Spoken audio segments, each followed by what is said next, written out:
Les d'artistes, j'espère que vous allez bien. Un nouveau test de cible sur la chaîne, la endorphine de chez Précise 180.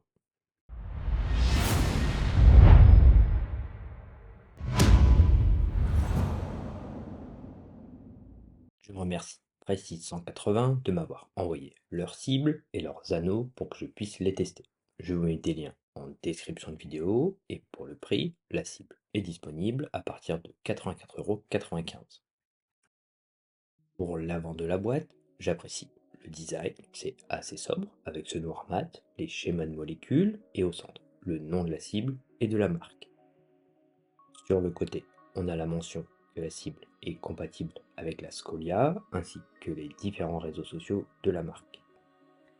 À l'arrière, on a pas mal d'informations. On a une symétrie des logos pour une rotation de la cible homogène, le système de fixation de l'anneau par aimant, l'araignée de la bulle est plat avec un sisal premium provenant du Kenya, un anneau numéroté d'une seule pièce découpée au laser et une araignée très fine en acier. À l'intérieur, la cible est bien protégée dans une coque en mousse. Sur les côtés, on a les systèmes de fixation pour l'anneau numéroté, un pin endorphine et un sachet contenant le système de fixation et les patins pour caler la cible au mieux. Passons à la cible. Celle-ci mesure 45,5 cm de diamètre, 4,5 cm de large pour un poids d'environ 5 kg, ce qui correspond aux normes officielles. La marque est très discrète tout autour de la cible, cela n'attire pas l'œil au premier abord et offre un rendu homogène à la cible. Celle-ci a un bel aspect général, je ne vois pas de défauts apparents, une ou deux marques, mais c'est léger comparé à l'ensemble de la cible, et le sisal étant une matière naturelle, il peut y avoir des imperfections. On peut apercevoir quelques marques sur la cible, mais c'est plus lié au transport qu'à la cible en elle-même. La cible présente de belles couleurs, que ce soit pour les zones des simples et les segments des triples et des doubles. L'araignée me semble homogène au premier abord et je ne vois pas de défaut sur celle-ci. Au dos de la cible, on retrouve le même design que sur la boîte, avec au centre le nom du modèle, même si c'est un simple sticker, Précise 180 a soigné les détails avec cette cible, ce qui donne un bel aspect esthétique global à la cible.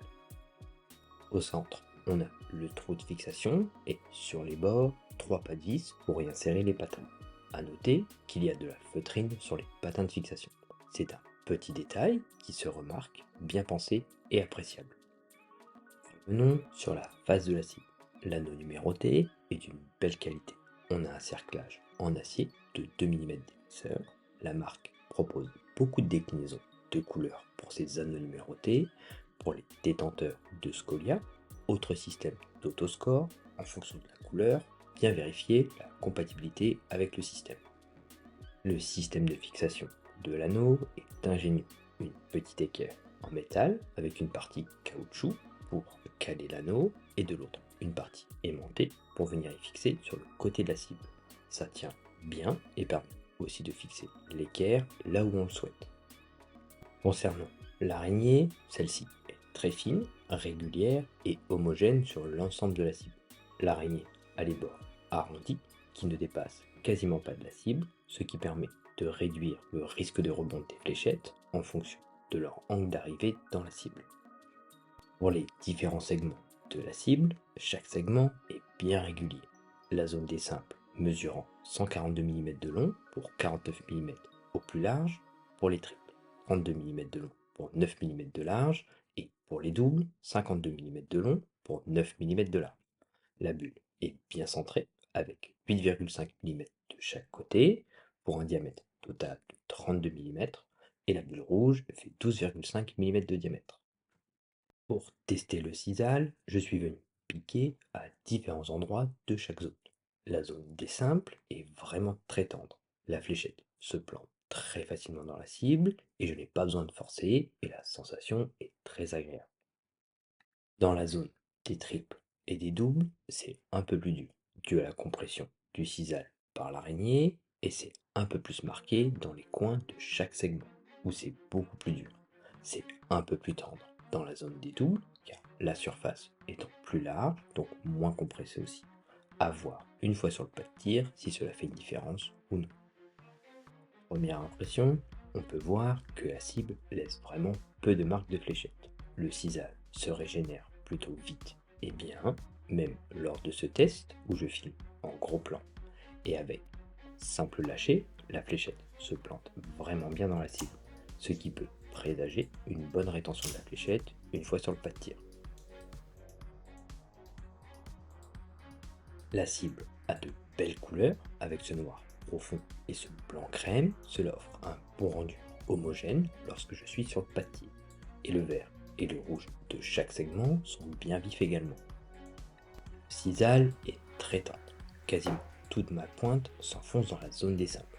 Pour donner un repère, je joue avec des pointes de 26 mm de long et j'ai un lancer plutôt long.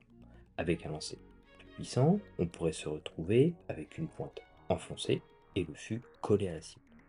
Ça se durcit un peu dans le segment des doubles et encore un peu plus dans le segment des triples. Les pointes s'enfoncent un peu moins déjà, après ça ne gêne rien ma fléchette une fois arrivé dans la cible. On garde une bonne rétention de la fléchette, même lors de tirs groupés où la pointe se plante à peine, la fléchette tire dans la cible correctement. Après, la cible est toute neuve, à voir si on a le même effet dans le temps.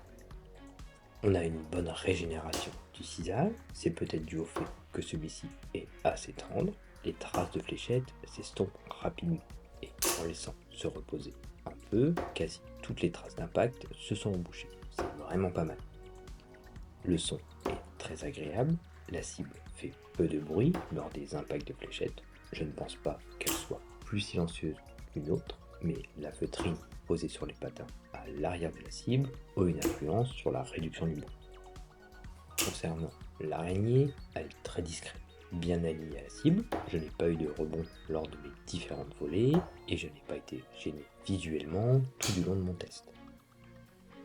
Pour résumer, une cible qui porte bien son nom, car très plaisante à utiliser. Une cible de très bonne qualité qui peut rivaliser avec pas mal de marques, que ce soit le cisaille, le son, l'araignée, les couleurs, c'est bien réalisé, avec des détails soignés, plus ce côté custom qui est appréciable également. La cible peut paraître chère au premier abord, mais les matériaux utilisés sont de bonne qualité. En déduisant le prix de l'anneau custom d'environ 25 €, on peut considérer que la cible serait aux alentours des 60 €, ce qui en fait un très bon rapport qualité-prix. L'endorphine est une belle cible de qualité agréable à utiliser et peut-être une bonne option si l'on souhaite un anneau plus personnalisé avec sa nouvelle cible. Merci d'avoir regardé cette vidéo et merci à Précis 180. J'espère que ce test vous aura plu. N'hésitez pas à le partager, à vous abonner à la chaîne pour me soutenir et ne pas louper les prochaines vidéos. A bientôt.